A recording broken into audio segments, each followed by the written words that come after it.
Hello. So today we're talking about Looking for Mr. Goodbar. This is a 1977 film with Diane Keaton, Richard Gere, and some other people you've probably seen and heard of. LeVar Burton. There you go. Young LeVar Burton. Yeah. You see him like, oh wow, and then you see Richard Gere, it's like, oh wow, while they're young. And then, well, Diane Keaton too, but she was in a lot of stuff in the 70s. This was the same year she did Annie Hall. And this was the same year she won the Oscar for Annie Hall.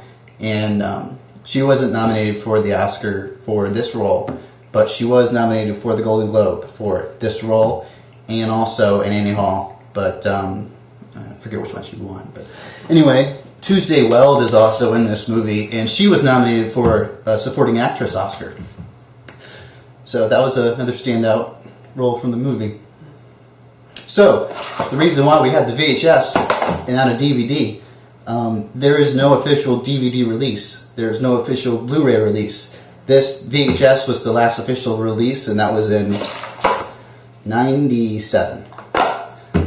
So what's up with that? One of the lost movies that hasn't come back in the new millennium yet. On the website avclub.com, I think, they did a list of the 23 best movies that are not on Region 1 DVD yet, and they mentioned this was number 6 on that list, and for good reason. It's a good movie.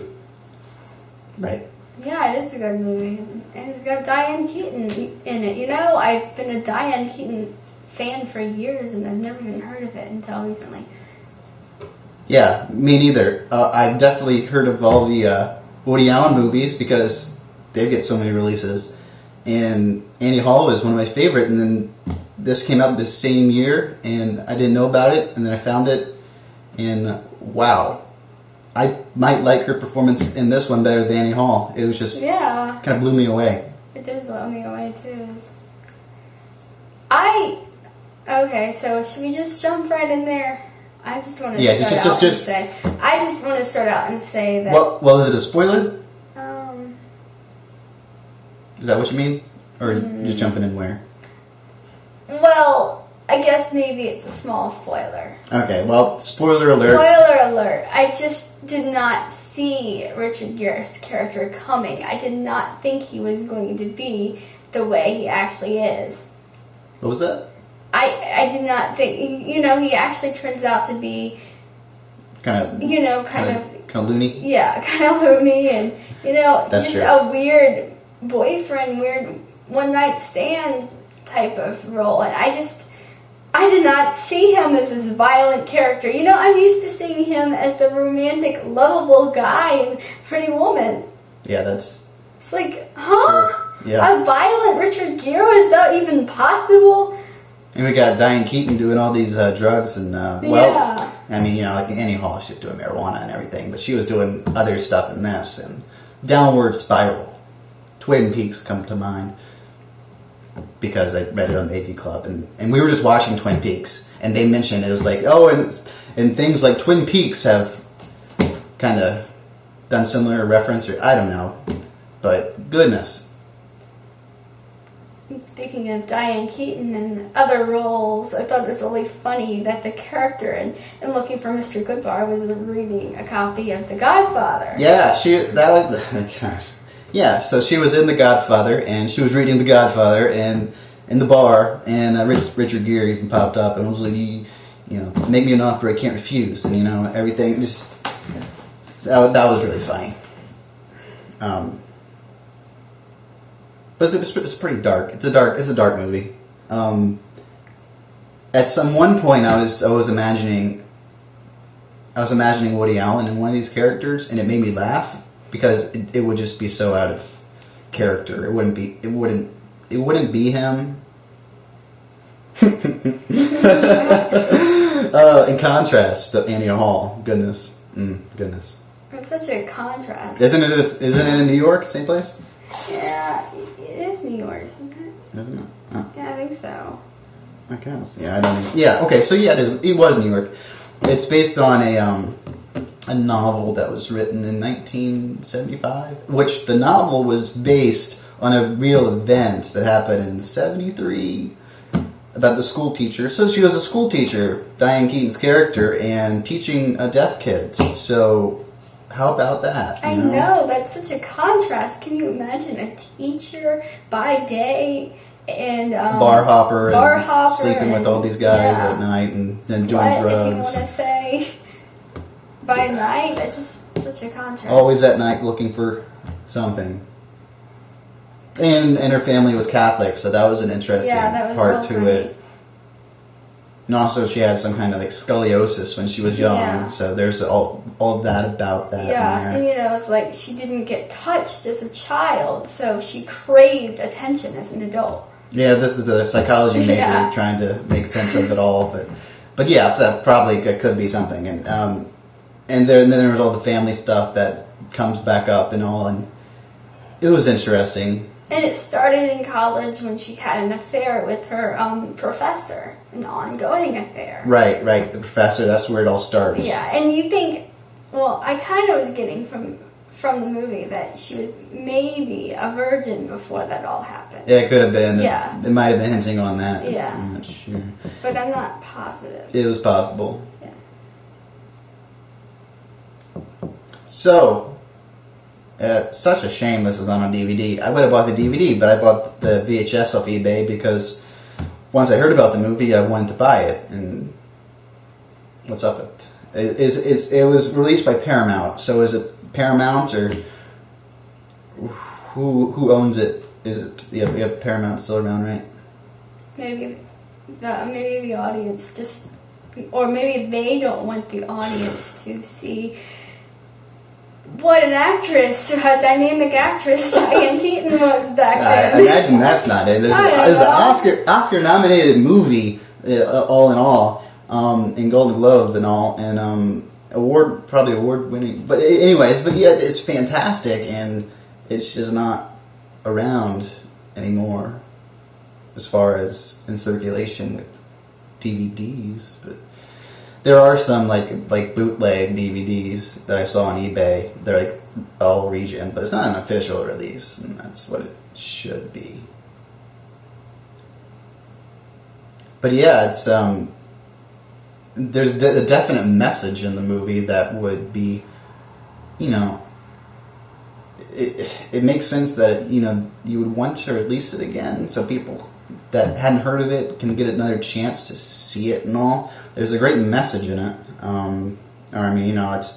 It's called a controversial classic because, well, it's controversial, I guess.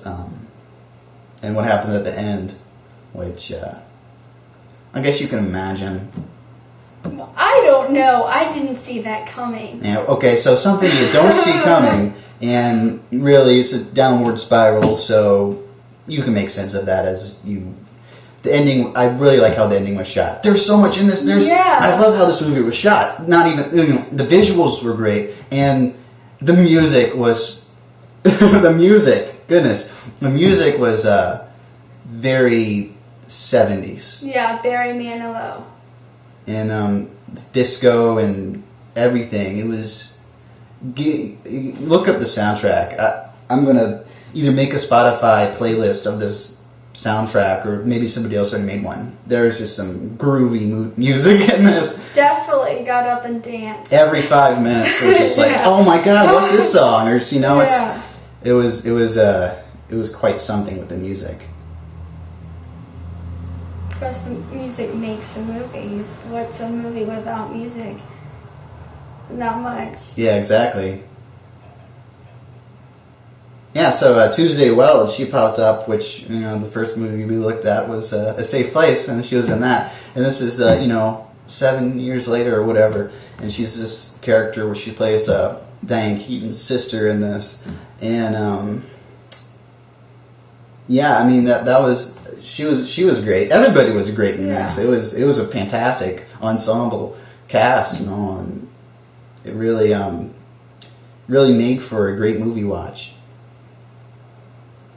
I wonder, it's this funny. There's like 3,700 ratings by users on IMDb. Mm-hmm. That's not too many, which is sad. But another thing is, it has a 6.5 out of 10 average rating, so some people just do not like this. It is 2 hours and 17 minutes, so it's on the long side, and it ends. I guess it makes me wonder if people didn't like the ending. I wonder if the novel ended the same way. I guess it did because it was based on the true story, so it makes sense. So I wonder why. I really love how the ending was shot. The ending was shot really cool. The last parts, maybe it was. They just didn't want it to end that way. Yeah. It's a cautionary tale. And since there are actually more recent TV shows and web series that are actually very similar storyline-wise, I'm really not sure why this has never been released on DVD. Such a shame. Yeah, there's been so many movies, TV shows, stories that are similar that, this is a 70s time capsule of a movie that really should be seen by people that of this generation or people that are growing up now. So it's a shame that they can't get their hands on it unless you. Well, it's you could go on eBay and get the bootleg DVD or a copy of the VHS for over $10. Most likely, maybe more than that. But it would be great if it was in the circulation with all the other DVDs. There's so many, all the other movies that. It's a shame. What's up with the distributor or whatever? Whoever the Paramount or whoever else has. Or what's the reason? Yes, it could be answers floating around the internet and answers out there, but.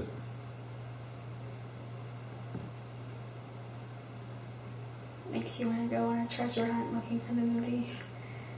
So, how did you find out about it?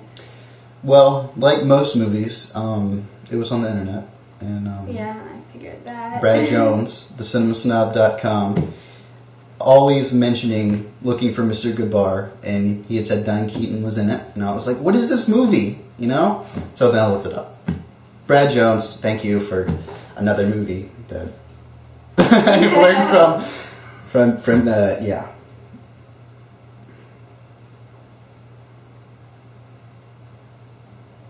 So, looking for Mr. Goodbar.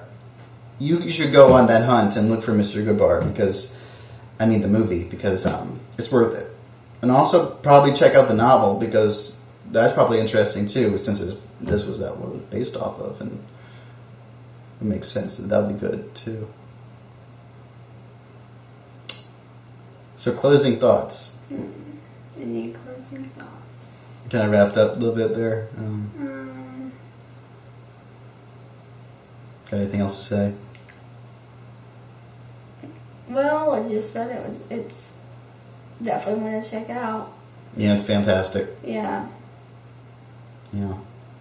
I don't know, even the box cover drew me in, so. I guess there's been a few box covers, but that's what it looks like there. And this funny thing, I got this off of eBay, and at the same time, I found the movie poster, and I got it for like $6 total. And I didn't know why I really did, but after I watched it, I really do like it, so I'm glad I got the movie poster too. I'll hang that up. Yeah. Go find that. And watch it. Yeah, bye. Alright, that's your works. We finished it.